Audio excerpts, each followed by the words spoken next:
En U wat ons roep om saam met U te wandel. In intimiteit roep U ons. Daarom kom lê ons onsself neer as lewende offers. Ons kom vra asseblief Abba, vergewe asseblief al ons sondes. Vergewe ons die eie ek en die selfgesentreerdheid en enige vorm van hoogmoed en ons wil net onsself kom neerlê. Vader, U is die pottebakker en ek is net die klei. Vorm my en vou my net soos U wil. Ek wil U kudde wees, ek wil U skaap wees, ek wil U stem ken. En ek wil U volg. Dankie dat U met ons praat, Vader, dat U 'n lewende God is en dat U so bemoeienis maak met ons en Hy sê, ek ken my in alles en ek sal jou baie gelyk maak. U is ons voorsiening, U is ons bron en ons eer U, Vader. Vader, op hierdie Pesach waar U ons nooi om aan tafel te kom sit in hierdie tyd, hierdie fees van 7 dae, wil ek vir U dankie sê daarvoor. Dankie dat U ons in die nagtelike ure wakker maak en gisteraan het ek so vasgeslaap en die volgende oomblik is ek wakker en toe hoor ek die donder weer. Toe sê ek, Abba, praat asseblief. Praat met ons, Vader. Praat met ons vanaand. U praat met ons deur die woord, U praat op verskeie maniere. Maar Vader, wanneer ons die woord oopslaan, dan praat U met ons en daarom wil ek vra dat U vanaand U diensknegte sê praat, spreek U woord, Vader. Spreek U woord. Ons wil U intiem ken en ons wil saam met U wandel. Dankie vir U goedheid, dankie vir U liefde. Vader, ons wil U in waarheid en in gees aanbid en net in die waarheid. En daar waar ons nie in die waarheid is nie, asseblief Vader, was ons skoon. Leer ons. Come have your way. Ek bid dat U my mond sal aanraak met 'n vuurkoel en woord uit die troonkamer vir elkeen van ons. Ons honger vir U. Ons honger, ons harte brand vir U. Come have your way. Ek eer U. Ek loof en ek prys U. Ek bid dit alles in Yeshua HaMashiach se naam, die seun van Jotewawei. Amen. Amen. Amen.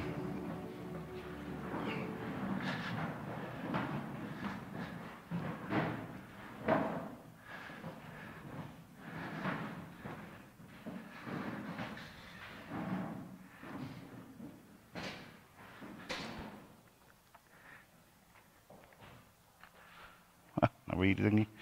Daar is hy. So ons begin met 'n ou storie.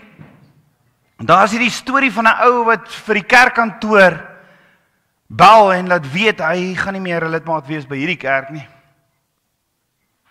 Hulle moet asseblief sy naam van die kerk se kommunikasiestelsel en die WhatsApp groepe afhaal asseblief en dringend. Hy wil nie meer daagliks ge-WhatsApp word nie, hy wil nie meer enige boodskappe kry of enige uitnodiging nie, niks nie. En die dame by die kerkkantoor vra toe vir die persoon wat bel, meneer, is daar 'n rede hoekom jy die kerk verlaat?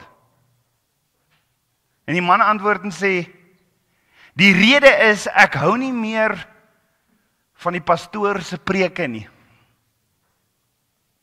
En die dame vertel toe vir die pastoor van die man wat gebel het, en die pastoor besluit toe om die man te skakel.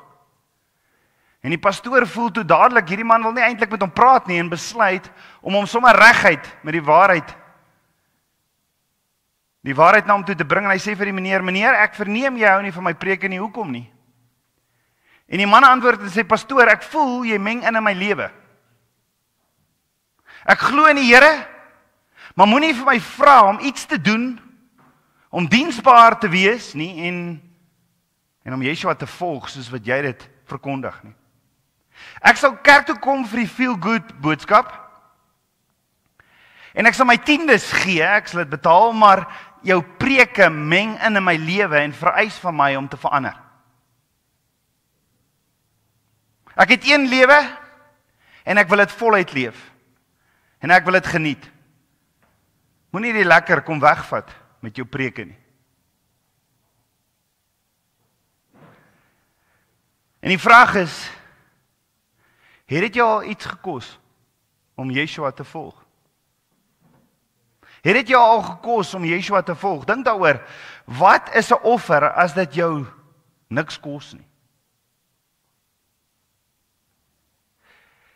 Yeshua het vir ons alles gegee. Hy het vir ons gesterf, hy het opgestaan en tree nog steeds vir ons in, Baba Vader. Sy bediening is nie dormant nie, sy bediening is aktief en is lewend. Sal jy vir hom leef? Sal jy deel word van sy bediening en saam bid? Deel wees van 'n liggaam wat saam bid, 'n huis van gebed. Daarom het ons by Houtkruis 4 verskillende intersessiegroepe. En wil ons saam bid vroegoggendure vir die liggaam en die voorreg dat ons kan deel wees in sy koninkryk. So ons het gisteraand gesien, as Yeshua het in Johannes 13 tot 16 het hy al die belofte in die nalatenskap gegee voor hy gekruisig is. En toe kry ons 'n blik of 'n glimps van 'n paar ure voor Yeshua se kruisiging. In Johannes 17 waar Yeshua ons hoëpriester namens ons na Abba Vader toe gaan en vir ons intree. En dit is amazing, is dit nie? Is dit nie amazing om net te dink, jy's hier praat, dink as jy daar saam met die disippels was en jy kon hoor hoe Yeshua praat met Abba Vader oor jou. So ons kry 'n paar uur voor sy dood 'n glimps van wat hy nou nog doen. So Paulus verkondig dit. Hy verkondig hierdie as die hart van die evangelie. En hy sê in Romeine 5, Yeshua het vir ons gesterf as die offer vir ons sonde, as die lam van God, waaraan hy die straf vir ons sondes betaal het, maar veel meer, sê hy, leef hy nou vir ons. Hy leef voor Abba Vader om vir ons in te tree, sodat ons niks my en jou oorweldig nie. Ons oorwin en ons onderkry nie, sodat ons almal tot ewige heerlikheid gebring kan word. Dit is amazing. Dit is amazing om te dink, Yeshua bid dat ek en jy sal volhard in hierdie wedloop van die lewe. Dat ons nie sal afgesak raak en moeg raak nie, maar hy bid dat ons sal volhard om daardie glorie. Kan jy dink hoe gaan dit wees as Yeshua, hy praat van 5 krone in die woord, as hy daardie krone op jou kop kom sit. Ek het dit al 'n paar keer gesê, ek dink ek sal kan staan nie, want soos die ouderlinge hulle krone afval, ons is nie waardig nie. Maar daar gebeur iets daardie aand, en ek weet nie of jy al hierdie dots geconnect het nie, maar daar gebeur iets hierdie aand wat Abba Vader vir 1500 jaar vir die kinders van Israel gewys het. Kom ons gaan so 'n bietjie terug. Kom ek gee so 'n bietjie agtergrond. Nadat die kinders van Israel die bloed aan die deurkosyne gestryk het en die engel gepaas oor het daardie nag, die volgende oggend, ons weet nie hoe laat nie, maar hulle moes reg gestaan het, nê? Onthou, hulle moes gegordel gewees het, hulle moes skoene aangehad het, hulle het dit kleed aangehad aan die other side of the blood. Ons het gekyk daarna 'n jaar of 2 terug. Het hulle gereed gestaan en hulle moes die lam vinnig eet en hulle moes alles opeet. En hulle moes daai aksie van amper wegspring vir 'n persoon wat by Ready Steady daar, wat jy, okay, as jy daai gouer aan klap hy skoot, dan gaan ons. Dis hoe hulle gestaan en daai skaap die aand geëet het, die lam. En ons weet die volgende dag, of dit nou nog in die middel van die nag was of wat ook al nie, maar Farao het gesê out. Die volgende dag, die 15de Aviv, het hulle van Ramses, dis waar hulle was, in Ramses in Egipte, in Goshen, noordoostelike Egipte, het hulle weggetrek. Wanneer? 15de, die Bybel praat van Abib, maar as jy die gaan leer, ek het 'n tannie wat my Hebreë geleer het, dan sê sy, jy spreek die B baie keer uit in 'n V, Aviv, dis hoekom ek praat van Aviv. Eksodus 12 vers 36, Numeri 33 vers 3. Onthou, hulle moes vinnig getrek het en daar was nie tyd om suurdeeg. Daar was nie tyd om die brode te rys nie. So hulle het met ongesuurde brode het hulle uitgetrek. Wie kan onthou waar was die eerste plek waar hulle oornag het? Sukkot wat beteken hitte of tydelike skuiling. Daarvan lees ons in Eksodus 12 vers 37, Numeri 33 vers 5. Die afstand van Ramses, van waar hulle afgetrek het die 15de Aviv, tot by Sukkot was ongeveer 'n dag se reis. Die tweede nag kamp hulle by Etam, Eksodus 13 vers 20. Dis hier waar Abba Vader die eerste keer aan hulle verskyn het, om hulle te lei as die goeie herder deur die wildernis met 'n wolkkolom berdags en 'n vuurkolom snags. Die derde nag kamp hulle by, moeilike woord, Pahiroth, tussen Migdol en die see, Eksodus 14 vers 1 tot 2. En is hier waar Farao gedink het die kinders van Israel is verdwaald in die woestyn en hulle is vasgevang in 'n hoek. En die volgende dag is hulle deur die Rietsee. Vandag, amper 3500 jaar gelede. Ons lees daarvan Eksodus 14 vers 21 tot 22. Dit was moontlik om aan die einde van die derde dag, dit kon moontlik gewees aan die einde van die derde dag, begin van die vierde dag, toe trek hulle deur die Rietsee oor, nadat Moses sy hand uitgesteek het en Abba Vader die waters verdeel het. Jy sien, daar was 'n rede hoekom hulle eers 3 dae gevat het om by die see uit te kom. Daar's 'n rede hoekom Farao gedink het hulle was vasgevang, soos Eksodus 14 vers 3 vir ons sê. Daar was 'n rede vir daardie 3 dae. En ek het so bietjie in ons parashas, as ons in Eksodus hierdie gedeelte het, ek gesê dit is amper asof Abba soos 'n been voor hulle neus, voor 'n hond wat honger is, so voor hulle neus hou, want hy trek met hulle 3 dae so, hulle dis eintlik, as Farao gekyk het hoe die kinders van Israel hier trek, en hulle so, hierdie ouens het nie 'n klou waartoe hulle gaan nie. Maar Abba Vader het hulle gelei. En daar was 'n rede hoekom hy dit gedoen het. Want Farao besluit toe, kom ons gaan val hulle aan. Nou is hulle vasgetrek voor die Rietsee. Kom ons gaan val hulle aan.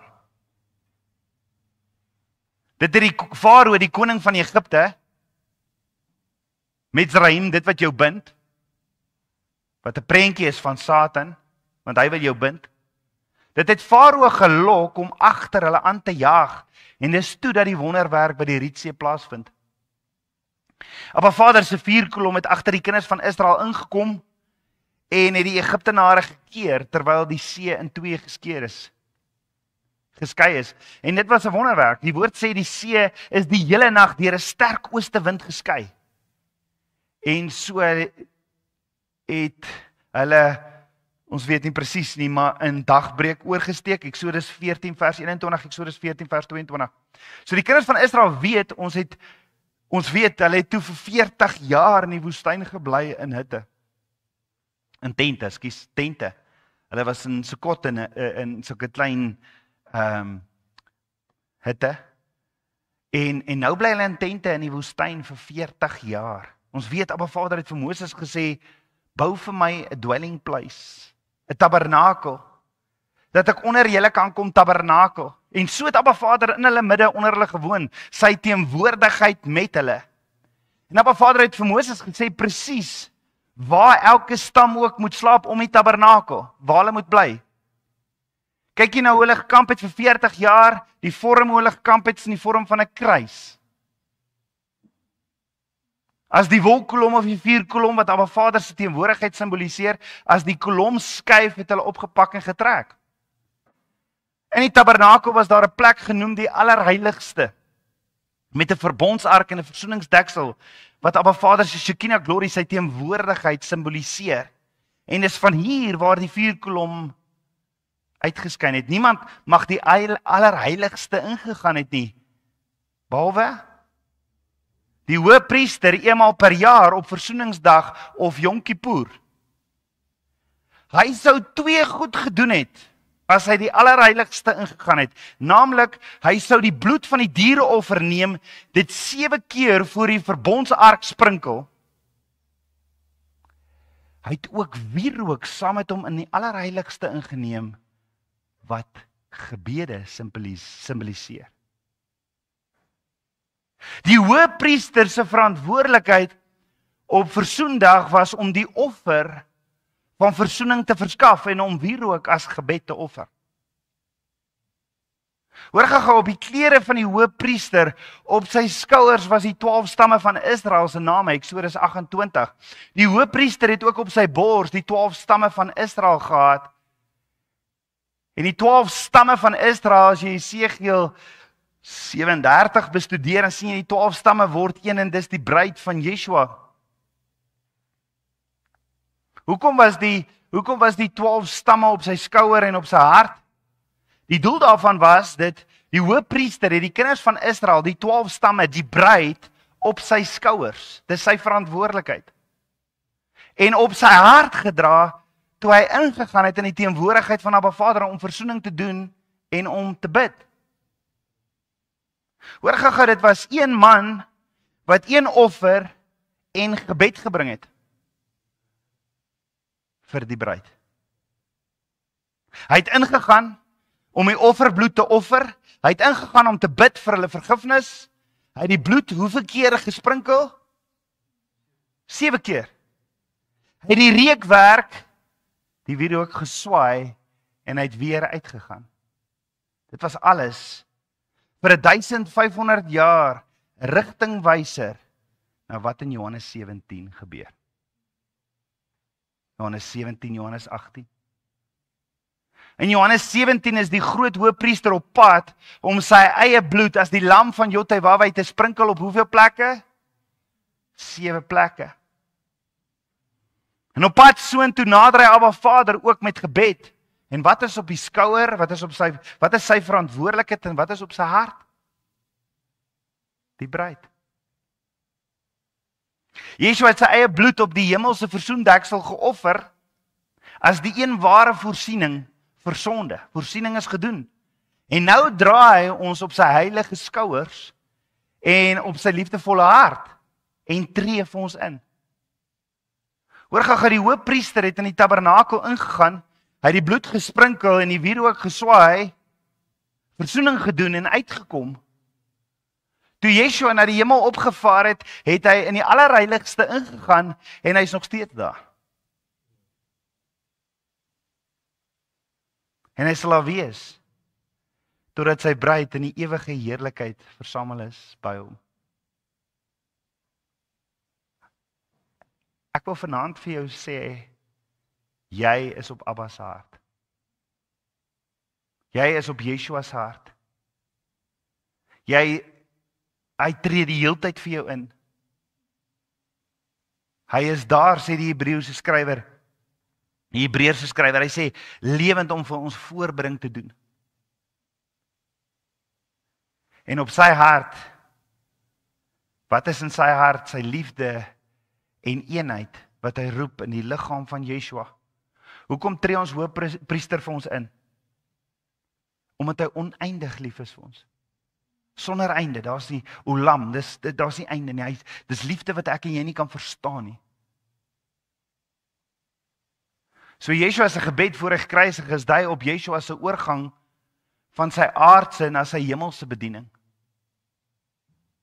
So Yeshua begin sy gebed in Johannes 17 en ons het daarna gekyk en ons is al hier by Johannes 6 vers 10, maar toe ek vandag het net so vinnig weer deurgaan en begin lees Yeshua se gebed, toe maak Abba net iets anders in my wakker en hy sê, want Yeshua bid in Johannes 17, hy sê, Vader, die uur het gekom, verheerlik u seun, sodat die seun u ook kan verheerlik, soos u hom mag oor alle vlees gegee het, sodat hy aan almal wat u hom gegee het, die ewige lewe kan gee. Baie keer dan lees ons hier deur, maar ons verstaan nie lekker nie. Ek praat van myself. Yeshua sê, Vader, die uur het gekom, verheerlik u seun. Ek wil net gou gaan kyk, wat is hierdie verheerlik in Grieks? Doxazo. Wat beteken om te verheerlik, te eer, te prys of eer te gee? Dis wat dit beteken. Om te verheerlik, te eer, te prys of eer te gee. Maar dan kry jy die rootwoord of die stamwoord, doxa, wat glorie beteken. Doxa is verwysend ook na majesteit, our majesty. Dit verwys ook na pragt of goddelike grootheid van Yotevawai. So, kyk ek na hierdie verheerlik, beteken dit, en sit ek dit alles by, dan is daar nog een betekenis wat Abba ons leer, van hierdie verheerlik of doxazo, wat beteken, om 'n goeie reputasie te wees. Om verantwoordelik of accountable te wees. Ek sê, yes, Abba, daar moet seker nog meer wees. Kom ons kyk, want wat is die Hebreë woord? En Abba Vader sê in Psalm 29 vers 1, sê Dawid, gee aan Yotevawai, o hemelinge, gee aan Yotevawai eer, verheerlik en sterkte. Gee hom die verheerliking en sterkte. Nou hierdie verheerlik of eer in Hebreëus is kabod. Kabod. Kabod in Hebreëus is die prentjie van oorvloed, van pragt, van waardigheid. Maar hoor gou, in Hebreëus skets kabod 'n prentjie van ook goeie reputasie, maar soos in karakter. Yeshua bid verheerlik of kavod u seun. Yeshua se verheerliking is die vertoning van Yotevawai se karakter, sy goeie reputasie. En as Yeshua Abba Vader verheerlik, is dit Abba Vader se karakter of reputasie wat hy vertoon. En dis hoekom hy sê, verheerlik u seun. Met ander woorde, as ek u seun verheerlik, dan gee ek u. Ek vertoon u karakter, ek vertoon u reputasie. Dis ook so wanneer ek en jy Abba Vader eer gee. Dis wanneer ons sy karakter uitleef, vertoon, vir ander om te sien. Dis wanneer ons Abba Vader eer gee. Dis wanneer ons Vader verheerlik, wanneer ons hom represent, wanneer ons sy karakter tentoonstel in ander mense se lewe. Wanneer ek en jy so leeg is van onsself en ons vol met liefde en want dan gee hy ons die vermoë om lief te hê. Dan beeld ons sy karakter uit. So toe Yeshua bid, verheerlik u seun, sodat u seun ook kan verheerlik, het Yeshua gebid, Vader, verheerlik of bring eer en glorie vir u seun, dat hy verantwoordelik sal wees, sodat u seun u ook eer, glorie, goddelike grootheid, pragt, lof en goeie reputasie, u karakter aan u disippels en u kinders, die bruid, sal toon.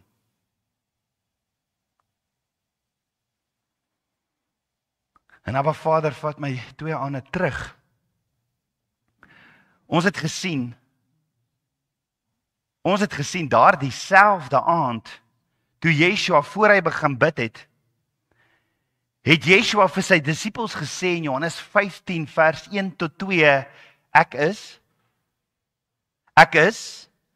die ware wynstok en my Vader is die landbouer. Elke loot wat in my nie vrug dra nie, neem hy weg. As jy nie vrug dra nie, if you don't abide into Yeshua, dan vat hy hom weg. En elke loot wat vrug dra, die maak hy skoon, snoei, sodat dit meer vrug kan dra.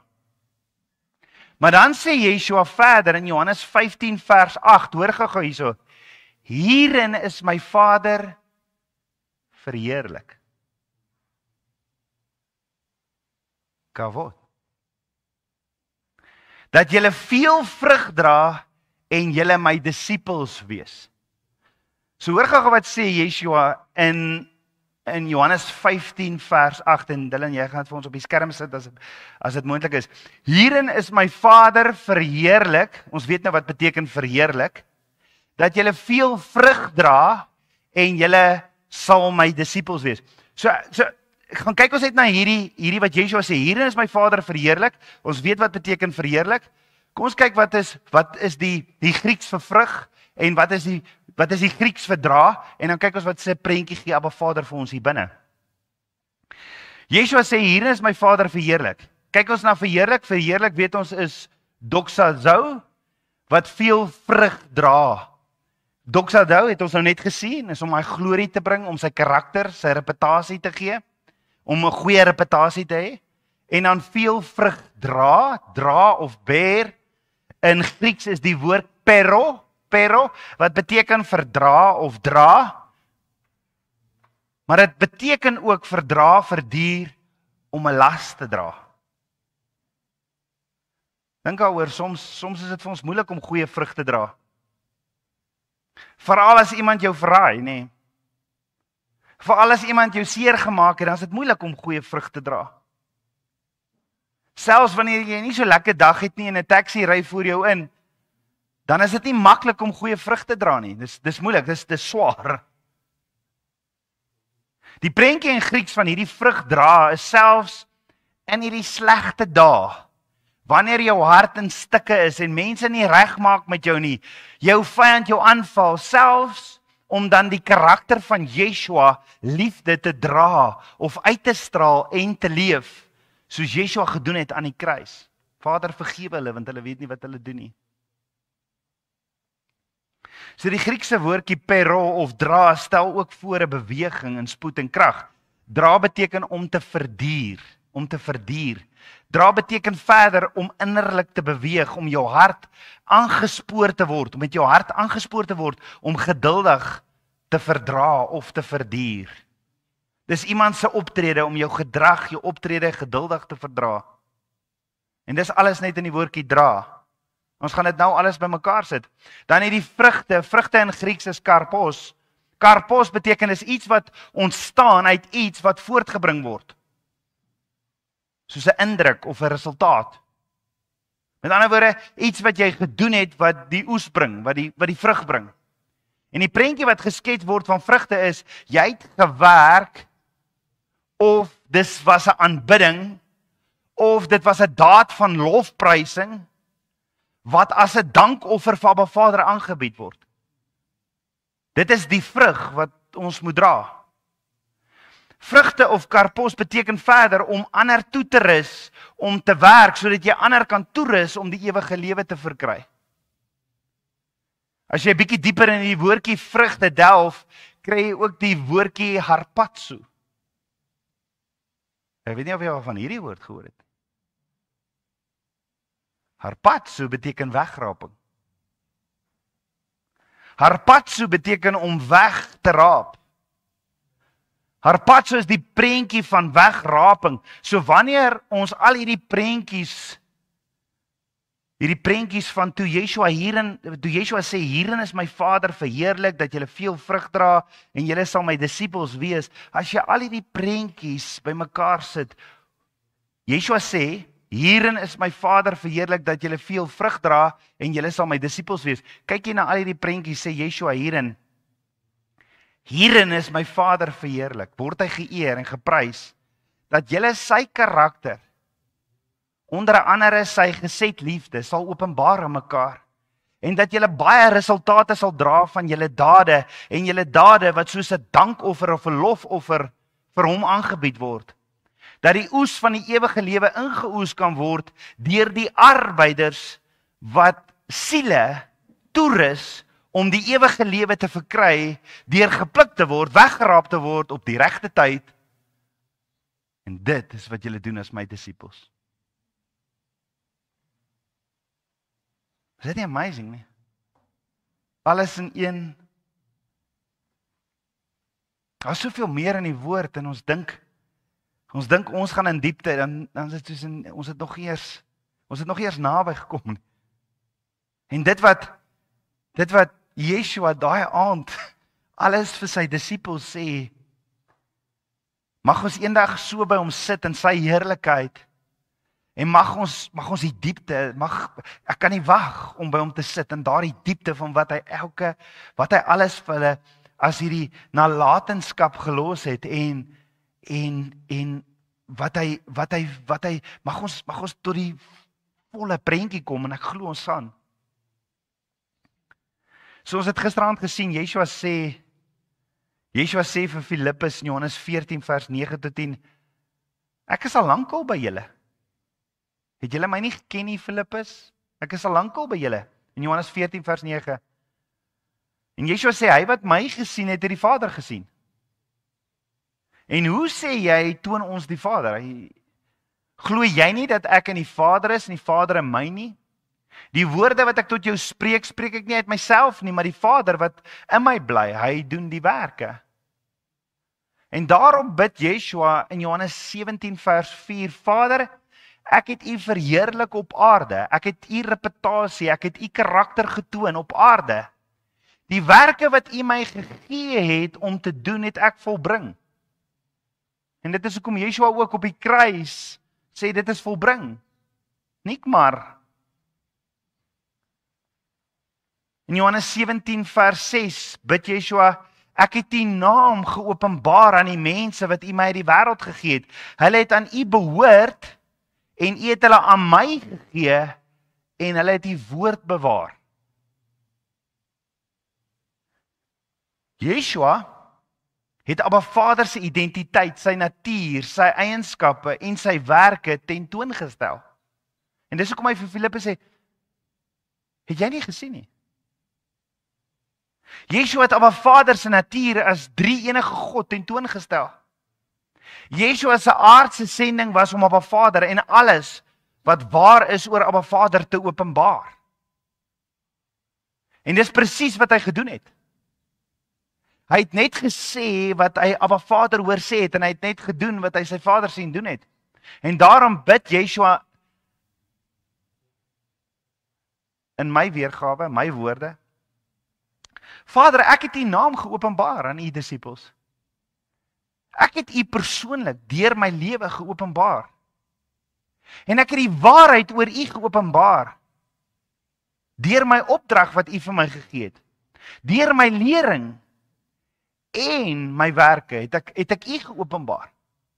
En dis 'n goeie oomblik om net so oomblik te pause hierso en te sê, maar is ek en jy besig om Abba Vader te represent? Is ons besig om sy karakter te leef vir die disippels wat hy op my en jou pad gestuur het, wat ek en jy besig is om disippels te maak, om hulle te doop en te leer? Hoe lyk jou lysie van disippels? Is jy besig met die opdrag, want is 'n opdrag? Yeshua het so 'n opdrag gehad. Yeshua het, Abba Vader het vir hom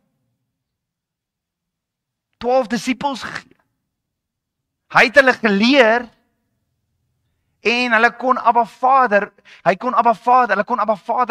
in die werke wat hy gedoen het, kon hulle gesien het. Hy het Abba Vader openbaar. Nou, die vraag is net, want baie kere, soos ek hier bestudeer, sien ek, daar's baie mense wat vra, maar aan wie het Yeshua Abba Vader openbaar? En dit is soos, ek kan nie verstaan dat jy dit nie sien nie. Yeshua bid en sê, aan die mense wat u my uit die wêreld gegee het. Wie is dit? Dis Yeshua se disippels wat saam met hom 3,5 jaar gewandel het. Hulle was in die wêreld voordat hulle ooit tot bekering gekom het, voordat hulle ooit Yeshua aanvaar het. Voordat hulle ooit geroep is, voordat hulle ooit iets geweet het, voordat hulle ooit geglo het. Yeshua sê, hulle het aan Abba Vader behoort, in sy gebed sê hy, Abba Vader, hulle het aan u behoort, toe het u hulle vir my gegee. Hulle het aan Abba Vader behoort, al was hulle vasgevang in die boosheid van hierdie wêreld, al was hulle in die koninkryk van duisternis. Maar selfs toe hulle in die wêreld was, in die koninkryk van duisternis, het hulle nog steeds aan Abba Vader behoort. Let wel, vroeër daardie aand het Yeshua vir hulle gesê, in Johannes 15 vers 18 tot 19, as die wêreld julle haat, moet julle weet, dat hy my voor julle gehad het. As julle van die wêreld was, sou die wêreld sy eiendom lief hê, maar omdat julle nie van die wêreld is nie, maar ek julle uit die wêreld uitverkies het, daarom haat die wêreld julle. Met ander woorde, die wêreld, die disippels was in die wêreld. En wat Yeshua hier bid is, Abba, U het hulle vir my gegee. Ek het altyd hierdie prentjie gehad, Yeshua het geloop en toe sê hy vir Petrus, hy lyk nou 'n lekker ou. Kom. Hy het vir Matteus verbygeloop by die tolhuis en gesê, "Jesus, daai ou het barmhartigheid en dan kom jy." Die Yeshua bid, hy sê, "Abba, U het hulle vir my gegee." Dit is vir my so mooi wat Yeshua ons leer oor disippelskap. Wie het Abba vir jou gestuur? En wie is jy besig om Abba se karaktereienskappe te leer en te wys? Die disippels was in die wêreld, die koninkryk van duisternis, maar hulle het aan Abba Vader behoort, sê Yeshua. En Abba Vader het hulle vir Yeshua gegee. Hy bid dit. Hy bid dit in Johannes 17 vers 6-7. En dan sê hy, en Abba, hulle het U woord bewaar. Dit wat Yeshua hulle geleer het. In Johannes 6 vers 37 sê Yeshua, al wat die Vader my gee, sal na my toe kom. Al wat die Vader my gee, sal na my toe kom. En ek sal hom wat na my toe kom, nooit uitwerp nie. Sjoe, dit is vir my so mooi hoe Yeshua hier ons leer oor disippelskap, want as Abba Vader iemand op jou pad stuur, wie jy moet disippelskap, kan jy hom nooit uitwerp nie, al doen hy ook wat aan jou. Jy het 'n verantwoordelikheid om Abba Vader se karakter vir hom uit te leef, Abba Vader se reputasie, om daardie persoon te leer van die woord wat Vader vir jou gee, om dit te bewaar. Ons gaan nou daarna kyk. Hy sê, Yeshua sê, al wat die Vader my gee, sal na my toe kom. En ek sal hom wat na my toe kom, nooit uitwerp nie. So Abba Vader het geweet, hoekom hy daai disippels na Yeshua toe gestuur het. Abba Vader het geweet, net so weet Abba Vader ook, wie kan hy na jou toe stuur om hulle te disipel? En hier is die vraag is, kan jy vanaand sê, Abba Vader het hierdie persone oor my pad gestuur en ek is besig om hulle te disipel?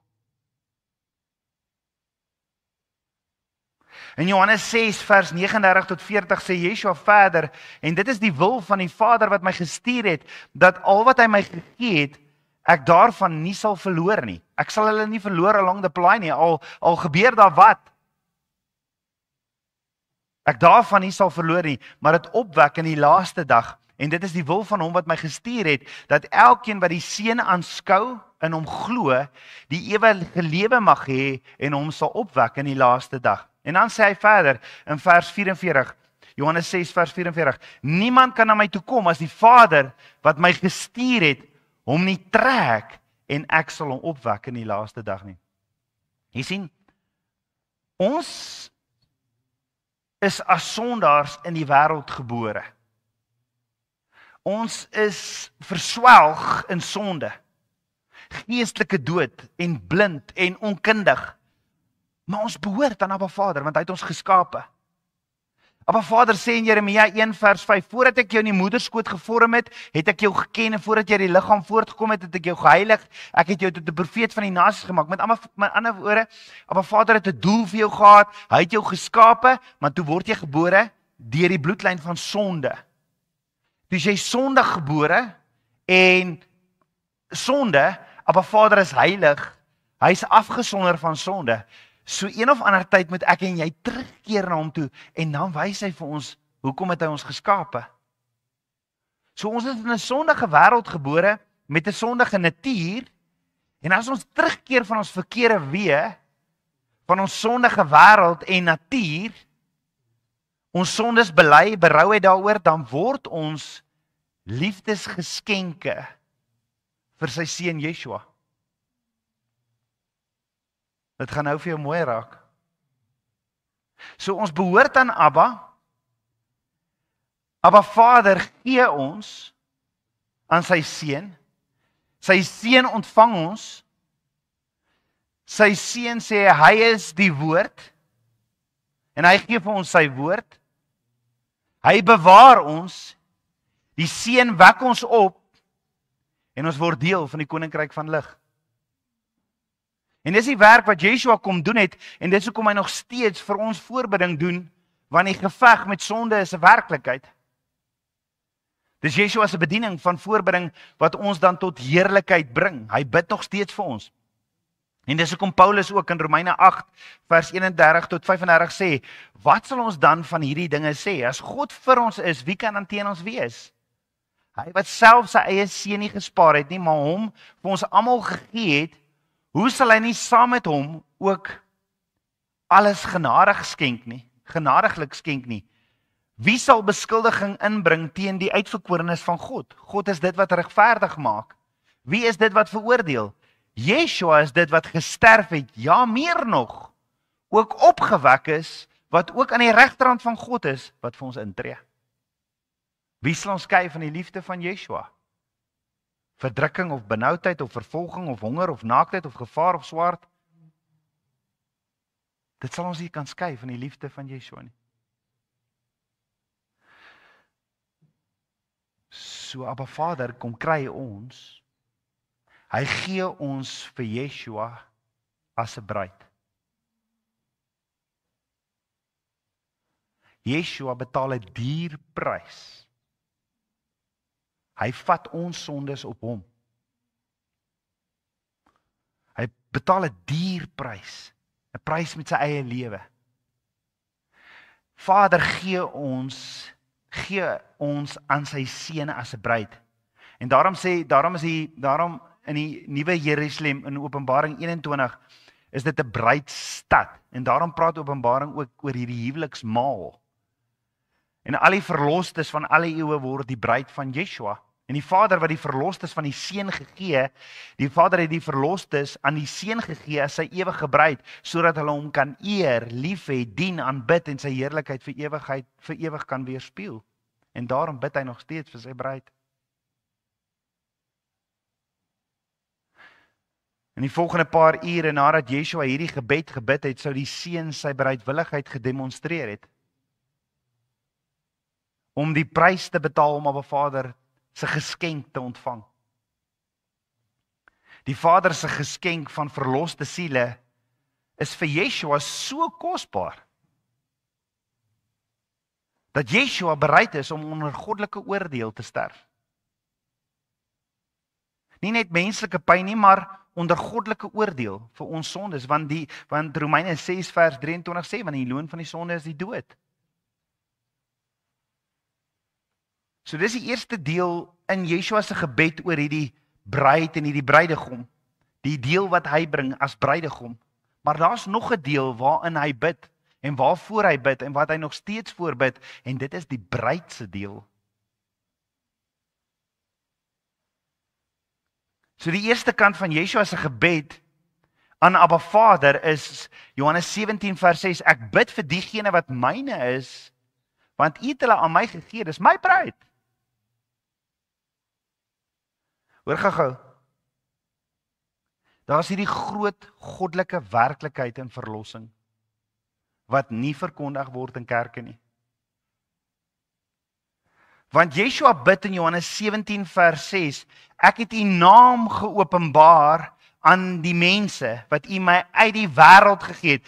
Vader, ek het U naam geopenbaar aan die bruid wat U vir my uit die wêreld gegee het. Hulle het nie in U geglo nie. Hulle was nie verlos nie. Hulle was vol van sonde en hulle pad was na die dood toe. Hulle het aan U behoort, maar weens sonde was hulle op pad na die hel toe. U het hulle aan my gegee en hulle het U woord bewaar. Hulle het U woord bewaar. Nou, hulle het U woord bewaar, beteken ook hulle het U woord gehou. En dis wat die bruid moet doen, dis die bruid se deel. Abba Vader se woord hou, bewaar. Die bewaar in die Hebreë is die woordjie shamar. Dis om dit te hoor en te koester hier in jou hart soos goud. Dis om Abba Vader se woord te gehoorsaam, te shema en te asa. Dis 3 Hebreë woorde. Shema, hear, listen en obey. Shamar, dit te koester in jou hart. Maak nie saak wat die wêreld doen nie, bar my bruidegom se woorde hier diep in my hart en dan Asa, ek gaan oor en ek doen dit net soos hy sê. Die bruid moet die woord van die evangelie gehoorsaam wees.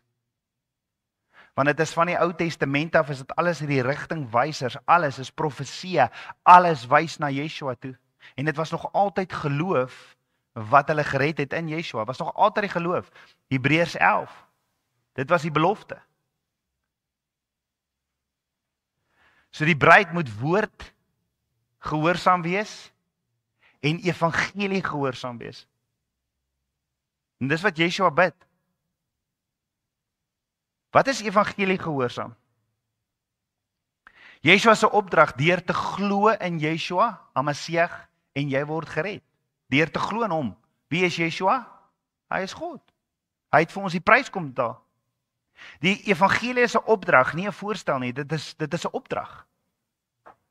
Ons praat daarvan as 'n geskenk. Ja, dit is 'n geskenk. In die sin dat jy nie die prys daarvoor hoef te betaal nie. Maar dit is 'n opdrag, glo of anders.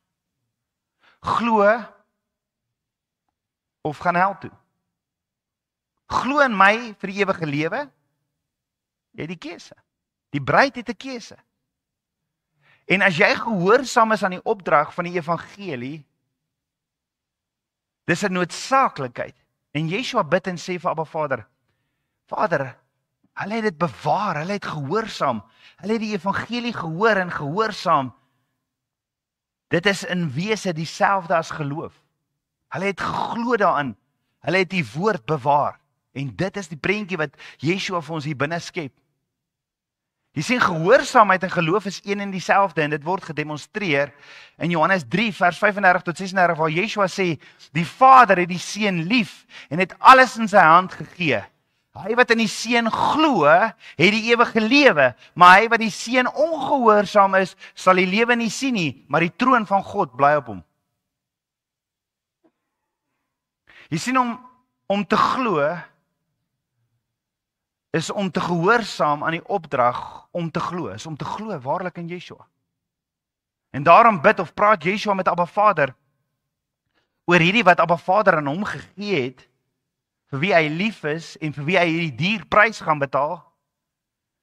Daarom bid of praat Yeshua met Abba Vader oor hierdie disippels en sê, hulle het aan U behoort en U het hulle aan my gegee en hulle het die woord bewaar. Hulle het in my geglo. En hulle is gehoorsaam. Hoe weet ons die disippels het die woord bewaar? Onthou, toe baie disippels nie meer saam met Yeshua wou handel nie in Johannes 6, toe baie disippels, Yeshua het op 'n stadium 70 disippels gehad. Toe baie disippels nie meer saam met Yeshua wou wandel nie in Johannes 6, want dit wat Yeshua begin verkondig het vereis dat hulle moet verander. Toe sê Yeshua vir sy 12 disippels, want baie het toe nou geloop. Toe sê Yeshua vir sy 12 disippels in Johannes 6 vers 67, wil julle nie ook weggaan nie? Wil julle nie ook weggaan nie? En Simon Petrus antwoord Yeshua, Here, na wie toe sal ons gaan? U het die woorde van die ewige lewe. En ons het geglo en erken dat U die Messias is, dat U die Christus is, die Seun van die lewende God. Petrus sê vir Yeshua, ons het geglo. Hy praat nie net van homself, ons glo hy is die Seun. Jy sien, gehoorsame geloof is 'n kenmerk van liefde. Want Yeshua het die aand aan tafel voor hy gekruisig is, vir hulle 2 keer gesê, is opgeskryf deur Johannes in Johannes 14 en in Johannes 15, as jy my lief het, gehoorsaam my gebooie, bewaar my gebooie. So hoor gou, as jy Yeshua lief het, sal jy sy woord bewaar. Hy het gesê, glo my. Hy was nog altyd die een wat sou kom. Hy was die verlossingsplan van Abba Vader. En as jy in hom glo, want glo en gehoorsaamheid, dis dieselfde ding. As jy glo, dan gaan jy oor en gehoorsaam. Met ander woorde, die mens, die bruid, het ook 'n deel. Daar's 'n menslike aspek of reaksie en dit is hoekom Yeshua sê in Johannes 17 vers 7 tot 10, dan bid Yeshua, Vader, nou weet hulle dat alles wat U my gegee het, van U kom. Want die woorde wat U my gegee het, het ek aan hulle gegee. En hulle het dit ontvang. Hulle het dit ontvang. Hulle het dit waarlik erken, dat ek U uitgegaan het, en hulle het geglo dat U my gestuur het. Daar's 3 baie belangrike woorde. Hulle het ontvang, hulle het erken en hulle het geglo dat U my gestuur het. En ek bid vir hulle, Vader, ek bid nie vir hierdie wêreld nie, maar vir die wat U my gegee het, omdat hulle aan U behoort. En alles wat myne is Uwe. En wat Uwe is myne en ek is in U in hulle verheerlik. Met ander woorde, Yeshua bid en sê, die wat aan U behoort, die wat nog altyd aan U behoort het, want U het hulle geskape, die bruid, wat U vir my gegee het, hulle het ontvang, hulle het erken, en hulle het geglo. Hulle het my geleer ken, en hulle het geglo. So Yeshua sê, ontvang, erken en glo. Dis in wese, hoe ons ook disippels moet maak.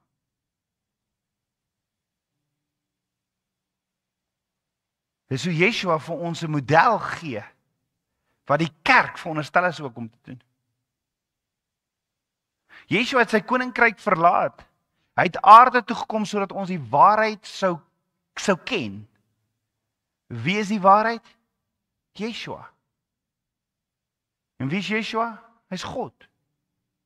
Sodat ons die waarheid sou ken, sodat ons die waarheid sou ontvang, sodat ons die waarheid sou verstaan en die waarheid sou glo. En toe ek hierdie so sien, toe sien ek, Jesus, maar Abba, hierdie is amazing. Want daar's 'n proses. Jy hoor die waarheid, jy begin dit te verstaan, dit begin in jou hart in te sink, dan begin jy volgens daardie waarheid te lewe, en dan verander dit alles aan jou, dat dit die mense om jou ook aanraak. Daar's 'n Hebreë woordjie, een Hebreë woordjie, vir daai hele beskrywing. Dis die woordjie yada. Yada word in Afrikaans net vertaal as ken. En daarom verstaan ons nie lekker as Yeshua in Matteus 7 vers 23 vir die wat in sy naam geprofeteer en sy naam duiwels uitgedrywe en sy naam baie kragtig gedoen het, sê, ek het julle nooit geken, ek het julle nooit geyada nie. Gaan weg van my julle wat die uitvoer ongeregtigheid werk. Hulle het nie Yeshua die waarheid geken, hulle het hom nie verstaan, ontvang en geglo nie. Hulle het nooit sy woord ontvang en bewaar in hulle harte nie. Hulle regtig in hom geglo dat hulle is 'n bruid van Yeshua nie. Selfs een van Yeshua se disippels het dit nie ontvang en bewaar nie. Hy het nie daai waarheid verstaan nie, hy het dit nie ontvang nie, hy was nie ontvanklik nie, hy het dit nie bewaar nie. Onthou die wingerdstok het 2 verskillende takke. Die takke wat vrug dra en die takke wat nie vrug dra nie. En die wat nie vrug dra nie, het nooit abide in Yeshua nie, het hom nooit ontvang nie, het hom nooit geken nie, en het nooit in hom geglo nie. Hulle het geglo, nee, maar ek moet werk. Ek moet werk om kos op die tafel te sit. Ek glo nie dat die Here sal voorsien nie, ek sal eerder werk, en daarom glo hulle ook nie dat Yeshua ons roep na 'n tafel toe, om saam in afsondering by hom te sit nie. Die wat die vrug dra nie, het nooit abide nie, het nooit in Yeshua, hulle het nooit Yeshua ontvang nie, hulle het hom nooit erken nie, hulle het nooit in hom geglo nie, hulle het nooit Yeshua die waarheid geken, verstaan, ontvang en geglo nie. En, ja, ons weet van Yeshua, ons weet wat hy gedoen het, maar hulle het nooit regtig in hom abide nie, hulle het nooit in daai intimiteit met hom gegaan, ja daar nie. Dat het hulle hele leefwyse verander het nie, want die oomblik as jy Yeshua aanvaar, dan verander jou hele lewe. Jy is nie meer daai monster nie. Jy dra vrug van Yeshua. Hulle het nooit sy woord bewaar nie. Hulle het hom nooit geglo nie. Onthou die 11 ander disippels was geskok, want Judas het dan so groot rol gehad in Yeshua se bediening. Vir die disippels het dit gelyk asof alles reg is by Judas. Hy het 'n groot bedieningsrol. Maar jy kan vir Yeshua niks wegsteek nie. Jy kan vir almal in die kerk en almal rondom jou voorgee, maar nie vir die wingerdboer nie, hoor. Jy kan vir almal vir jare jou sielsband, jou emosionele verbintenis wegsteek. Maar nie vir ons wingerdboer, Abba Vader nie. Jy kan vir almal vir jare jou diefstal, jou bedrog wegsteek. Jy kan aanhoudend vir die Heilige Gees sê, ek het nie. Maar nie vir ons wingerdboer, Abba Vader nie. Jy kan vir almal vir jare jou verslawing wegsteek, maar nie vir ons wingerdboer, Abba Vader nie. Jy kan vir almal vir jare dit wat jy in die duisternis hou, dit wat jy vir niemand van vertel nie, en dink Abba Vader weet ook nie daarvan nie. Jy kan dit vir almal wegsteek, maar nie vir Abba Vader, ons wingerdboer nie. En dis hoekom Yeshua, ons wingerdstok, ons bruidegom, ons bruidegom, hy nooi ons om in hierdie week te sê, maar kom ons raak van hierdie sondes ontsla, want ek wil hê jy moet veel vrug dra. Sal jy hom ontvang? Sal jy sy uitnodiging daarop reageer, dit erken? En sal jy glo dat hy wil jou snoei in die tyd van ongesuurde brood. Hy wil jou snoei om meer vrug te dra, om 'n dieper intimiteitsverhouding met hom te hê. Ken jy hom? Hou dan op verskoningsmaak. Dis goed vir die wêreld. Dit klink alles goed vir die wêreld en hulle sal dit aanvaar. Maar vir ons koning? Hy weet wat is belangriker in jou hart. Hy weet wat is belangriker in jou hart. Nee, ek het hierdie verskonings hierdie week. Wat verg hierdie week van ongesuurde brode van jou? Abba het vir ons alles gegee, sy seun. Wat verg dit van my en jou? Abba, Yeshua nooi my en jou na 'n tafel toe. Hy sê hierdie ongesuurde brood. Ek en jy, nou gaan ek net nie brood eet vir 'n week lank nie. Is dit jou offer vir Abba? Ken jy hom? Hou op verskonings maak. Hy is God drie-enig. Hy verander nie en jy kan niks van hom wegsteek nie. Jy kan vir mense jok en jy kan vir mense stories gee, maar hy roep jou. En as jy hom liefhet, sal jy sy gebooie gehoorsaam. Jy sal sy instruksies gehoorsaam. Jy sal sy woord bewaar, jy sal dit shamar, jy sal dit diep in jou hart koester. As hy sê, maar ek nooi jou om in afsondering van my te kom. Hy weet wat in jou hart aangaan as jy sê, "O nee, ek het net te veel werk en ek het net te veel goeders, want ek moet mos van die aangesig van my aangesig moet ek my werk, ek moet my loon verdien." Dis nie wat hy daar aan bid nie, en dit wat hy bid en die beloftes wat hy gegee het, hy sal voorsien. Inteendeel, alles behoort aan Abba. Ek het 9 plekke opgetel in die woord wat dit sê. Alles behoort aan Abba Vader. Jy sien, as jy werklik verstaan waartoe hy ons nooi, as jy werklik verstaan dit is sy bestemde tyd en is sy afspraak en sal ophou ander dinge wil belangriker ag, jy sal met alles en jy wil klaarmaak met sonde, jy sal wil reageer op sy stem, jy sal wil regeer in hierdie wêreld, want ons is nie van hierdie wêreld nie, hom aanvaar, jy sal glo, jy sal hom toelaat, jy sal hom erken, jy sal verander, en jy sal transformeer. As jy waarlik nie 'n Judas wil wees nie, jy wil 'n disipel wees, sal jy abide in hom. Dat hy jou kan snoei om goeie vrug te dra. Yeshua bid in Johannes 17 vers 6 tot 10. Vader, hulle het die woord bewaar, hulle het waarlik ontvang, hulle het erken en hulle glo. Hulle glo dat ek van U kom, dat ek net doen wat U my voorgestuur het, dat ek net sê wat ek U hoor sê het. Hulle glo dat ek heilig is, en dat U hulle roep om ook heilig te wees. Dit is vir my so amazing, hoe Abba Vader Pesach tussen die twee amazingste gedeeltes in die woord sit.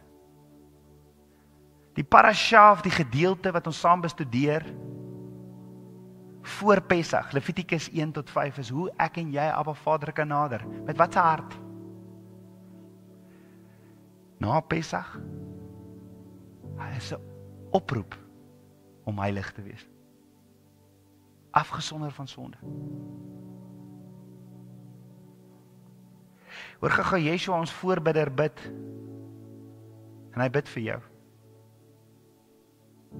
En hy praat met Abba Vader oor jou. Oor hoe jy sy evangelie, woord en die woord van Abba Vader bewaar. Hoe jy dit belangrik ag. Hoe jy dit gehoorsaam. Hy praat met Abba Vader daaroor. Weet jy hoekom? Want hy het jou lief. Hy het jou lief. Wat as Yeshua nou op die oomblik en jy kan hoor hoe hy met Abba Vader praat oor jou, sy bruid? Wat as jy net vir 'n oomblik moet hoor, as jy die glimps moet kry oor Yeshua wat vanaand oor jou bid met by Abba, met Abba Vader praat oor jou en jy hoor hom sê, Papa God, ek wil u vertel van Rolf. Ek wil u vertel van Mitchell. Ek wil u vertel van Ida en Gert. Ek wil u vertel van Bonita. Ek wil u vertel, Papa God, van my bruid. Sy behoort aan u. Sy behoort aan u, Vader. U het haar geskape, u het haar gemaak. U het haar vir my gegee, wat nog diep in die duisternis was, wat diep in die wêreld was. Maar Papa God, sy het my aanvaar. Sy het die prys wat ek betaal het aan die kruis, het sy aanvaar. Sy glo dit. Sy het dit ontvang. Sy erken dit. Sy erken wie is ek, Papa God. Vader, ek wil vir u my getuienis gee oor my bruid Rolf. Hy het my ontvang. Hy het my ontvang, hy het in my abide. Hy's nie meer net 'n droë stok nie, 'n droë tak nie. Hy glo. En nie net in die prys wat ek betaal het nie. Hy glo ook in die opstanding, dat ek opgestaan het uit die dode. Dat ek opgevaar het na die hemel. En dat ek nou aan die regterhand staan en vir hom intree. Hy glo dit. My bruid glo dit. Hy glo ook dat hy heilig en afgesonder van sonde moet leef. Soos wat ek heilig en afgesonder van sonde geleef het. Bruid van Yeshua. Dit is presies wat Yeshua vir my en jou intree, Baba Vader. Sal jy ophou verskonings maak? Sal jy ophou goeders wegsteek? Sal jy klaarmaak met die bedrog? Sal jy klaarmaak met die buiteegtelike verhouding? Wat dit ook al is, waarmee jy moet klaarmaak, Heilige Gees gaan vir jou wys. Jou emosionele verbintenisse. Wat is dit wat jy moet los? Wat is dit wat jy moet opoffer? Of gaan jy soos hierdie man môre die kerkkantoor bel en sê ek is klaar met hierdie kerk? Want hierdie kerk vra vir my om te verander.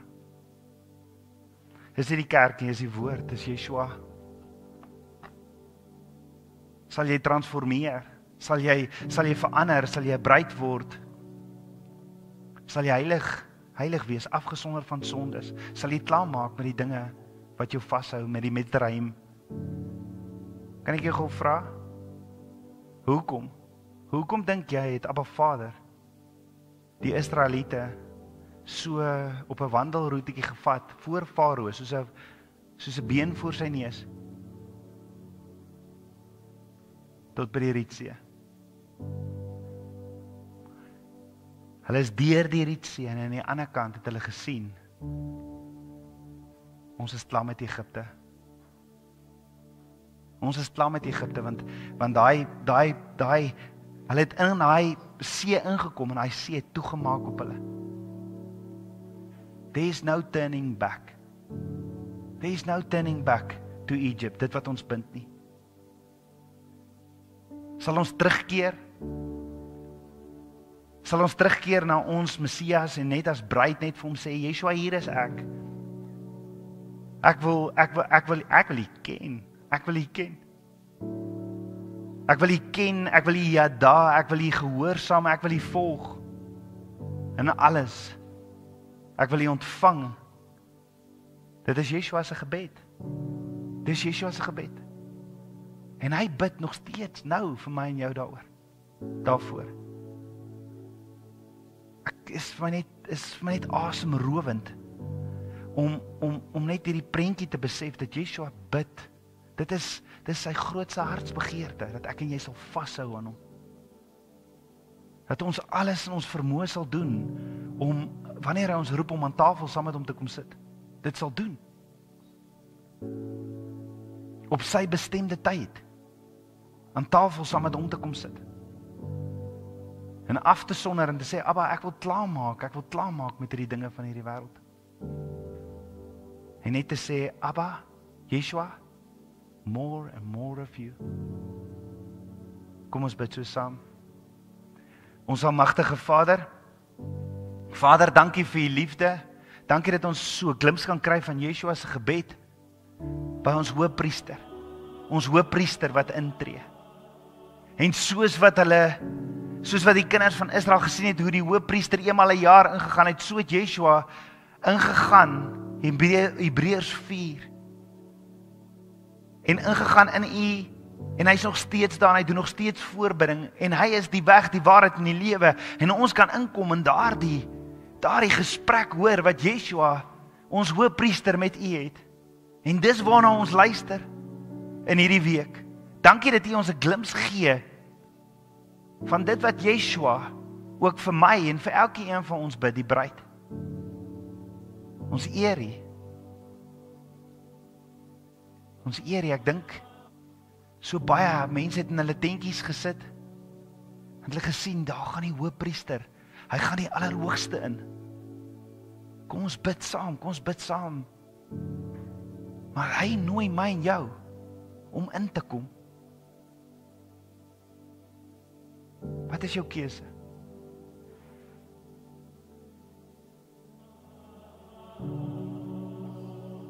Wat is jou keuse? Here I am again, Lord, standing in your presence, and all I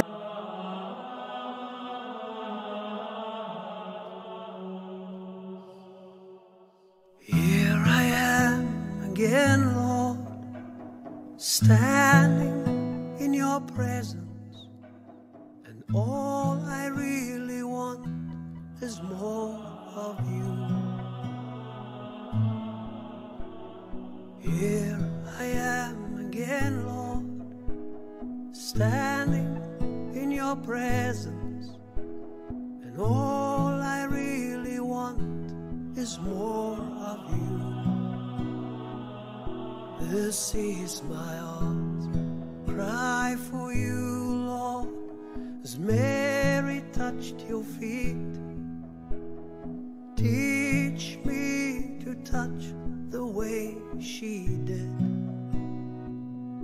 This is my heart's desire for you, Lord, as Mary touched your heart. Teach me to touch the way she did. Here I am again, Lord, standing in your presence, and all I really want is more of you. Here I am again, Lord, standing in your presence, and all I really want is more of you. More of your glory,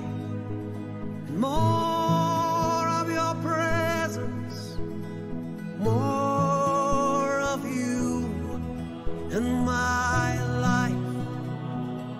This is my heart's cry for you, Lord, as Mary touched your feet.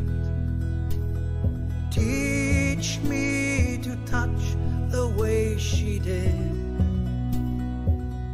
This is my heart's desire for you, Lord, as Mary touched your heart. Teach me to touch the way she did. Here I am again, Lord, I am standing in your presence, and all I really want is more of you. Here I am again, Lord, I am standing in your presence, and all I really want is more of you.